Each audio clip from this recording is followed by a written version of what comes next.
How's it going, everyone? I'm future meteorologist Seaman Foray, back here with another episode of your weather news podcast with Foray Predicts. Well, thank you for joining me this week, and of course, the story of last weekend and the beginning of this week was the huge nor'easter that came our way.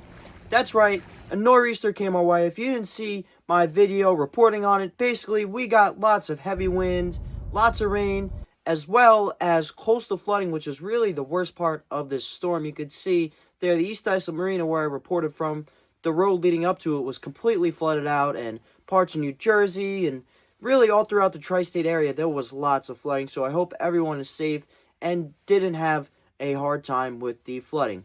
That being said, let's take a recap and look at the last National Weather Service New York's key messages for the nor'easter. Widespread, moderate to major coastal flooding, of course, was expected and definitely happened for the South Shore Bays of Nassau and southwestern Suffolk counties during times of high tide into Monday. Of course, that was causing some flooding there. Damaging winds were expected, which honestly, I personally don't think we got as much wind as they were originally expecting, especially in the early models. I'd say most places got gusts up to about 40 miles per hour, especially Sunday into Monday, the overnight hours. But other than that, I'd say that wind too much was not really the story of the nor'easter. And of course, we had lots of rainfall as it was falling for a pretty long time there. And of course, we had storm and gale conditions. We were actually under a storm warning and a gale warning. And of course, along with that, we were under a high wind warning as shown, as well as a coastal flood warning, as the National Weather Service describes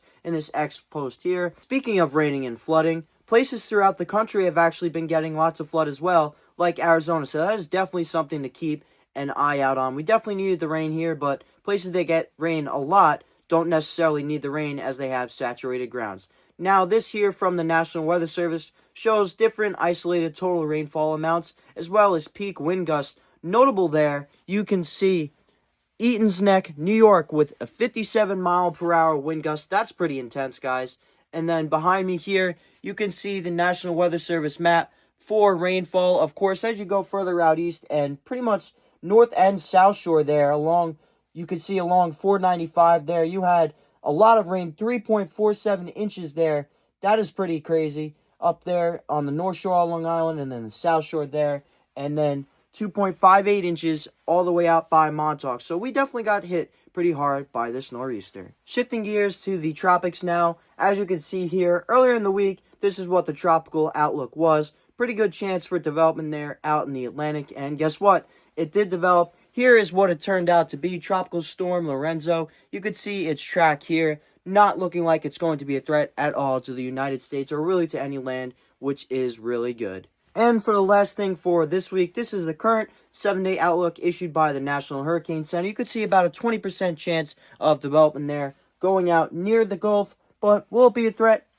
Most likely not. It's getting close to the end of the season, guys, but definitely something to watch out for just in case it does decide to develop. Well, everyone, have a wonderful weekend, and thank you for watching.